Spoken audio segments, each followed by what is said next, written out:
Hello, and welcome to Richardson RFPD's Text Chat.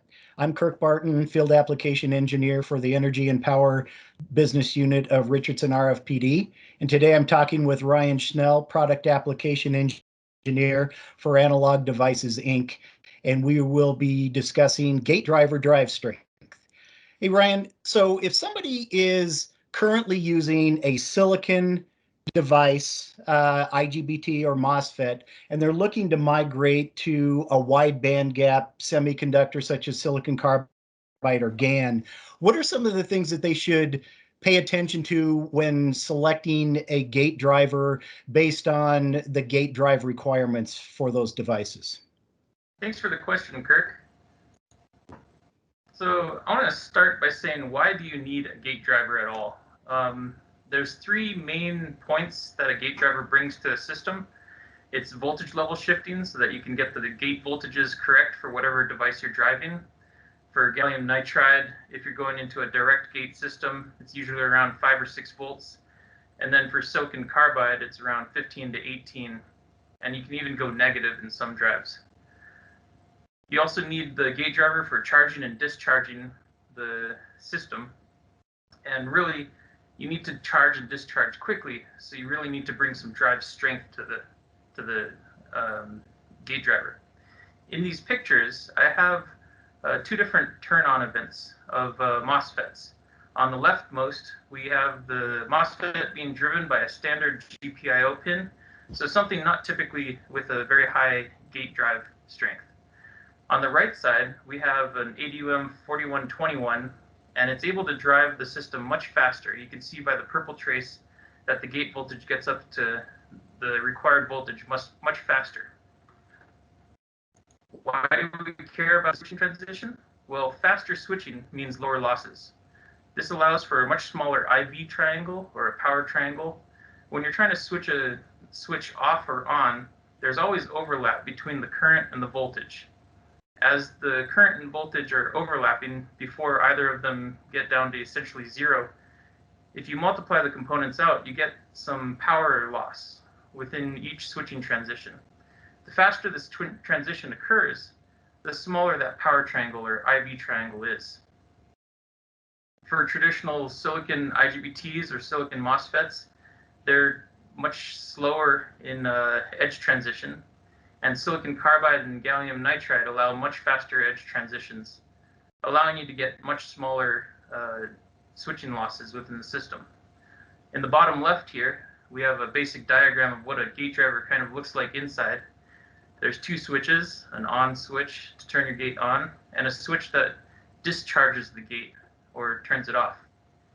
Also, in almost all gate driver systems, you're going to have an external series gate resistor. And this is very important, not only for tuning how fast your system turns on and off, but also for power dissipation. The total speed in which the system or the switch turns on or off is dependent on the total resistance, both the internal resistance in the gate driver and the external series gate resistance that you use on the system. Now, is the turn on RDS on value and the turn off RDS on value, are those typically the same? They're usually near each other, but for historic purposes, we normally keep the turn on or the high side resistance a little bit higher. Turn off, you can go as fast as you want. Okay. So within a data sheet, there might be different types of claims of gate drive strength, and gate drive strength can be quantified both in peak current or in the RDS on within the system. The number featured in a lot of data sheets varies. It could be the minimum peak current, the typical, or even a max saturation if you just drive the gate driver to ground. Now, this isn't usually how you use the driver. RDS on usually needs to be in the linear region when you're operating. And many data sheets do claim a typical saturation number. For a lot of ADI's gate drivers, we put a minimum, which is the minimum linear. So for the ADUM 4121, its datasheet title claims it as a 2 amp driver. But if you take its typical short circuit current, it could be described as a 7 or 8 amp driver. So when you're comparing drivers for drive strength, really make sure that you're comparing like for like types of current. So it would be safe to say that the ADI gate driver drive current is a very conservative value. Would that be fair to say? Yes. Okay. Yes, very conservative. You know that if you're using one of our 2 amp drivers, you're going to be able to get 2 amps across almost all operating conditions when you want it and when you need it. Great. Here's a thermal example of why you want lower RDS on. In this evaluation board for the ADUM 4221, we have the gate driver here on the left, and also the external series gate resistance that I mentioned earlier. Once we're operating the part at a very high power dissipation situation, you can see that there's 2 hot spots on the eval board. One is where the gate driver is dissipating power within the IC, and the other is the power dissipated within the external series gate resistor. The total speed of the system is the combination of the resistance of both of these two, but the larger the resistance is, the more power dissipation you can get in that area. So if the external series gate resistor is larger than the resistance within the IC, you can get much more power dissipation to occur outside of the IC, and the system can operate at a much higher ambient temperature. Okay. So if you look at the like the example of the ADUM 4121 on the previous page, would that gate driver be better suited for driving discrete components or module level components? So the 4121 has about 7 to 8 amps short circuit typical current.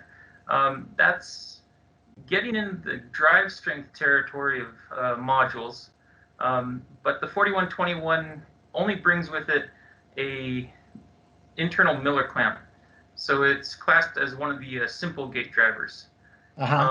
Once you move towards modules, the power levels there usually require a little bit more protection, where you'd like to know if there's a fault and be able to shut down quickly.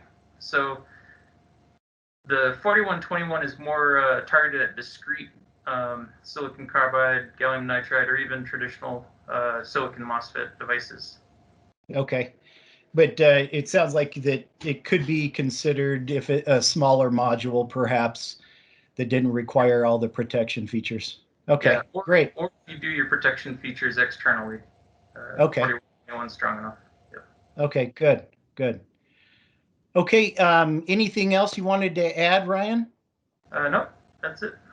Okay, great. Thanks for joining today, Ryan. I appreciate your feedback on gate driver drive strength and the various aspects that should be considered when selecting for wide bandgap semiconductors. Thank you for your time, Ryan. Thanks a lot.